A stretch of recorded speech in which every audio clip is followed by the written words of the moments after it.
afternoon, everyone. Science and technology has always existed in some form or other in our country for its socio-economic development, and disaster risk reduction has been no exception. Technological breakthroughs in every field is quite evident, and it could have been possible because of concerted efforts by the present government to bring technology transition in all walks of life. I can give you example of my own ministry, that is Ministry of Housing and Urban Affairs, where we conducted a global housing technology challenge to bring and transplant innovative construction systems and technologies from around the globe which are sustainable, safe, economical and quick. The event was inaugurated by Honorable Prime Minister on 2nd March 2019, and we could identify 54 new innovative construction systems and now doing lighthouse projects with these new technologies where around 1,000 houses each at 6 locations are being constructed. These lighthouse projects will serve as live laboratories for different aspects of transfer of technologies to the field, including planning, design, production of components, construction practices, safety and sustainability. Honorable Prime Minister has always been a votary of technology. Out of his innumerable quotes on the subject, I would like to quote two of his quotes which he delivered during Digital India seminar. I quote, "In this digital age, we have an opportunity to transform the lives of people in ways that was hard to imagine a couple of decades ago." I unquote. There is another quote by Honorable Prime Minister. I quote, "I see technology as a means to empower and as a tool that bridges distance between hope and opportunity." Unquote. There has been tremendous scientific research and development.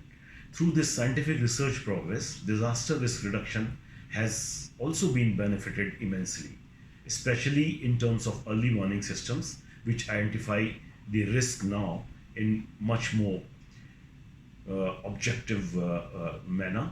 Also, there has been tremendous improvement in the construction techniques, which eventually strengthen the resilience of our buildings and infrastructures to different types of hazards. There have also been significant achievements in recognizing the role of higher education in disaster risk reduction, both as a specialized subject and by the integration of disaster studies into broader higher education curriculum. Over at least last few decades, India, or rather I would say Asia, has been a disaster hotspot, as well as hotspot for economic development and development of science and technology. From Hugo framework to Sendai framework, there has been collective consensus emerged that strategies for disaster risk reduction also require a more integrated approach, one that engages all stakeholders, which include scientists, engineers, academia, and policy planners. Several science policy negotiations and multilateral dialogues contributed to the framework for disaster risk reduction, which clearly identifies the need to bring science and technology into the policy and planning mainstream in order to achieve more effective risk reduction. However, the pertinent question still remains, and that question is the unacceptable and rising levels of material and mortality losses that disasters continue to inflict when there exists a wealth of scientific and engineering know-how that could be effectively used to reduce disaster impacts. So what should we do? In my opinion, we need to focus on an effort to bring science into national and local decision making. And also we need to encourage innovative research and education linked to field practices.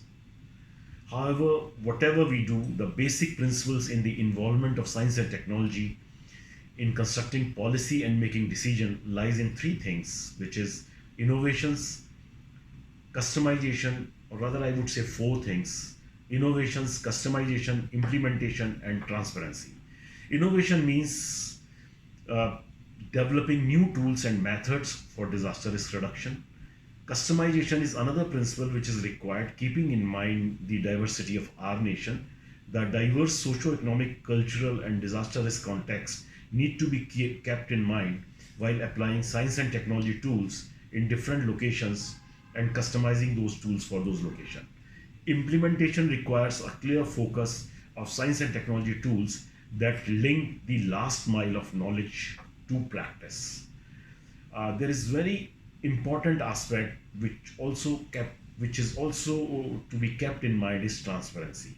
Transparency is greatly enhanced by a clear mandate for scientific and technical communities to stick to code of conduct of scientific research, which ensures that individuals and institutions will act with honesty, integrity, and transparency.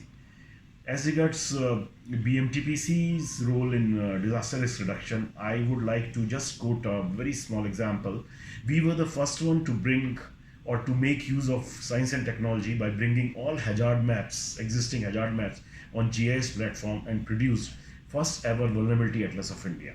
That was in year 1997, and that first atlas was very voluminous and containing huge number of maps and tables. But today, in 2019, Honorable Prime Minister released its third edition, and the entire atlas is available on digital platform and can be accessed with a click of a mouse. So that is the beauty of science and technology. Thank you very much for inviting me for this panel discussion. Thank you.